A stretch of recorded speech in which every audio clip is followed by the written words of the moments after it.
ফুলের একদম সাম্রাজ্য পেয়ে গেছি আলহামদুলিল্লাহ। আজকের এই ভিডিওর মাধ্যমে সবাইকে বলে দেব যে কিভাবে এবং কোন সময় আসলে এরকম হিউজ ফুলের সাম্রাজ্য আপনারা দেখতে পাবেন। আজকে রাতে এখানেই থাকবো, যে কোনো একটা জায়গায় ক্যাম্প করে। অবশেষে রোদের মুখ দেখতে পারছি। আজকে যাচ্ছি সরিষা সাম্রাজ্য খ্যাত পাবনার দিলপাশার এবং সিরাজগঞ্জের কাশেম বিলের উদ্দেশ্যে। এই সরিষা সাম্রাজ্য দেখতে আমি এর আগের বছরও গিয়েছিলাম। তখন গিয়ে যা বুঝতে পেরেছি, বাইক ছাড়া ওখানে ঘুরে বেড়ানো খুবই কষ্টসাধ্য। তাই এবারের ভ্রমণের সাথে আমার বাইক এবং চিরনকে সঙ্গে নিয়ে রওনা দিলাম সরিষা সমুদ্র দেখার উদ্দেশ্যে। চুয়াডাঙ্গা জেলার আলমডাঙ্গা উপজেলা থেকে দিলপাশা রেলওয়ে স্টেশনের দূরত্ব 112 কিলোমিটার।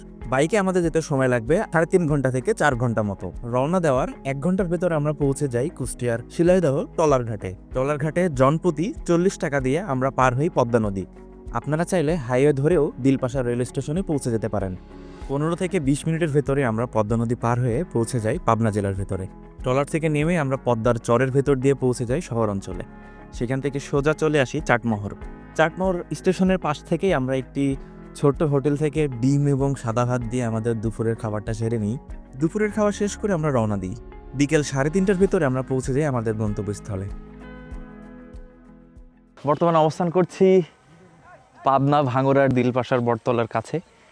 আমি এর আগের বছরও এসেছিলাম, কিন্তু আফসোস এর আগের বছরে একটু পরিমাণ আমি ফুল পাই নাই, কিন্তু এই বছরে ফুলের একদম সাম্রাজ্য পেয়ে গেছি আলহামদুলিল্লাহ। বহুত দিন যাবত এই ভিউ দেখার জন্য ওয়েট করছি। আজকে সেই অপরূপ সৌন্দর্য দেখার সৌভাগ্য আমার হয়েছে।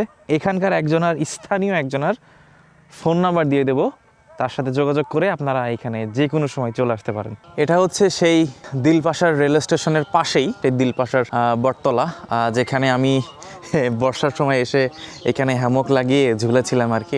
আগের ভিডিওটা হয়তো অনেকেই দেখেছেন। তার পাশে একটা নদী আছে, এটা কি নদী আমি নদীর নামটা আসলে জানি না। যখন বর্ষাকাল থাকে তখন পুরো এরিয়া শুধু পানি থাকে। আর এখন দেখেন কি সুন্দর, কি অপূর্ব, অসাধারণ।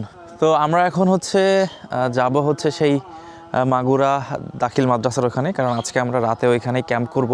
জাস্ট ভিউটা দেখেন, ও অসাধারণ, আগুন। আমরা এখন আমাদের ক্যাম্পিং স্পট, যেখানে আমরা রাত্রি যাপন করব, রাতে ক্যাম্প করে থাকবো যেখানে, সেই দিকে যাচ্ছি। চলে আসছি সেই মাগুরা দাখিল মাদ্রাসাতে।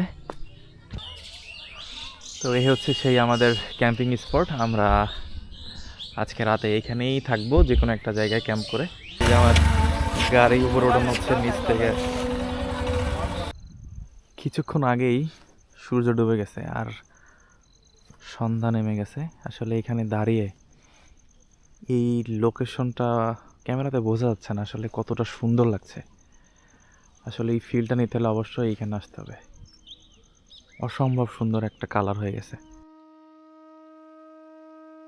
এখানে এলে শীত যেন এক অন্যরকম রং ধারণ করে। দিগন্ত জুড়ে ছড়িয়ে থাকা সরিষা ফুলের হলুদ গালিচা, যেখানেই চোখ যায় মন হারায়। শীতের বাতাসে দুলে ওঠা ফুলগুলো যেন প্রকৃতির নীরব কবিতা।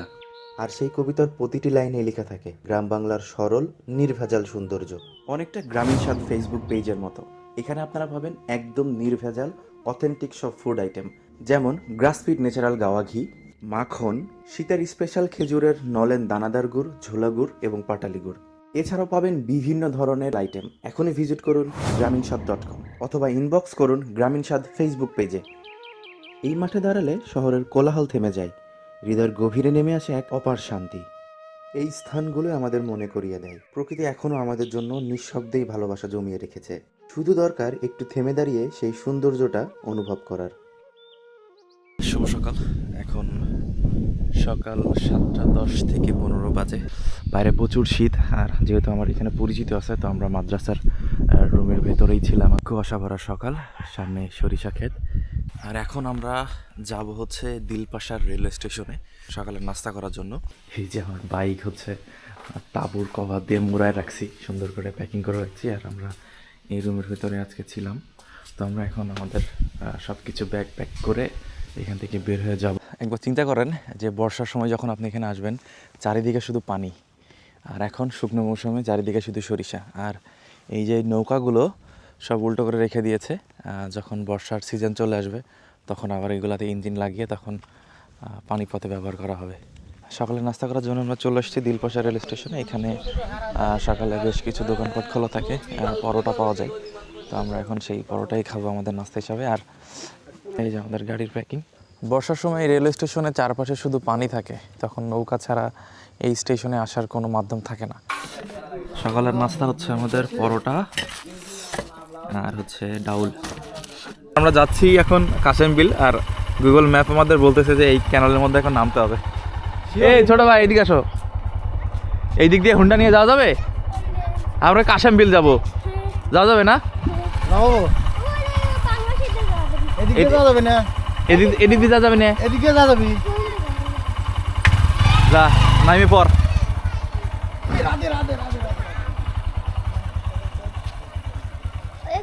যেগুলো হচ্ছে খিরাই বা শশা বলে যেটাকে, সেটার মাঠ। কাকায় বর্ষার সময় সব পানি নিচে থাকে না? এগুলা বর্ষায় সব ডুবে থাকে না?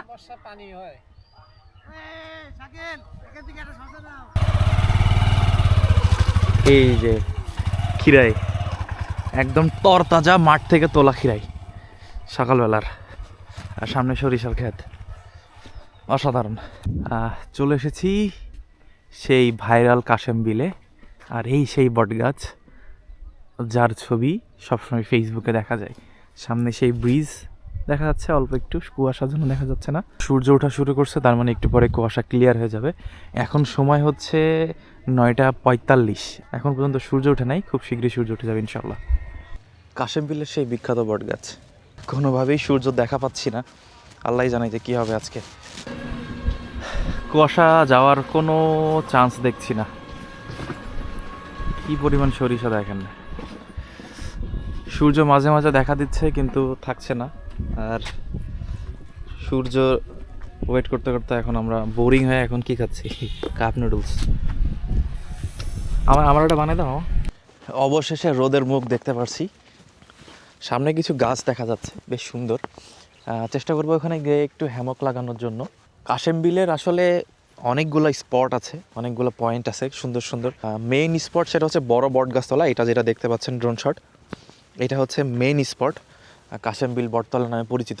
সরিষা ক্ষেতের মাঝখানে সুন্দর করে একটা গাছে আমরা এখানে হ্যামক লাগিয়ে ফেলেছি।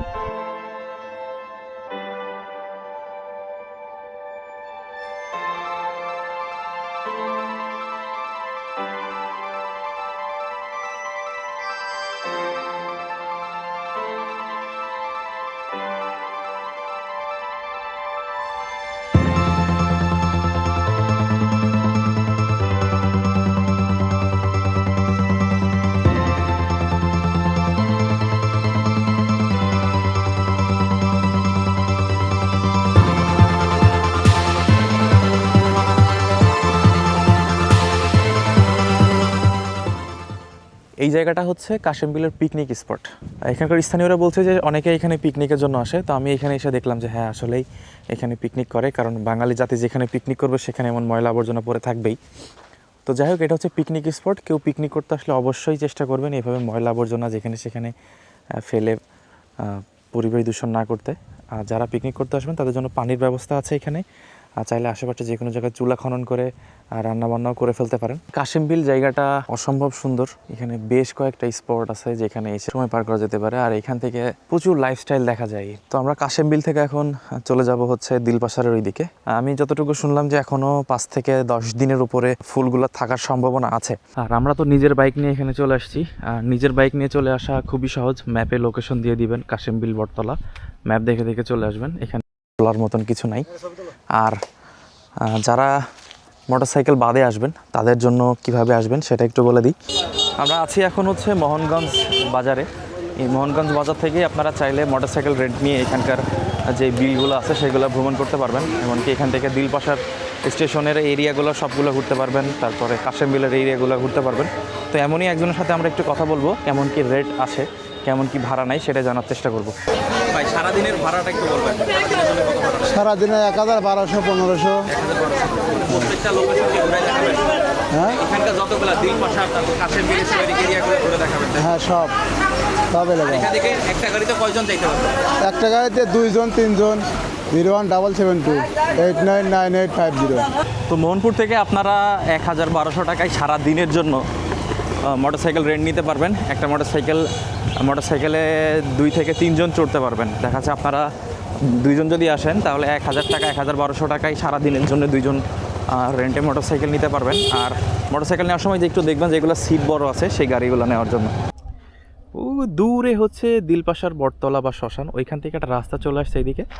আর এইখান থেকে শুরু হয়েছে এই রাস্তাটা। এই রাস্তাটার জাস্ট 2 পাশেই সরিষা ফুল। এখানে আসলে আর ড্রোন ফুটেজ মারাত্মক লেভেলের একটা ড্রোন ফুটেজ আসে। মোটামুটি আমাদের প্রত্যেকটা স্পট ভিজিট করা শেষ হয়েছে। এই 2 দিনের ট্রিপে এসে কাশেম বিল আর দিলপাশার বিলের সৌন্দর্য উপভোগ করা খুবই কষ্টসাধ্য কাজ। তারপর যতটুকু সম্ভব হয় কভার করা যাচ্ছে। আর এই সুন্দর প্রকৃতি ছেড়ে এখন চলে যেতে হবে সেই শহরের দিকে। ভিডিওর স্ক্রিনে আমি একজনের নাম্বার দিয়ে দিচ্ছি, ইনি আমাদের চঞ্চল মামা, বর্ষাকালে নৌকা চালান। এনার সাথে যোগাযোগ করে আপনারা বর্ষাকালে আসতে পারেন অথবা সরিষা ফুল দেখার জন্য যোগাযোগ করতে পারেন।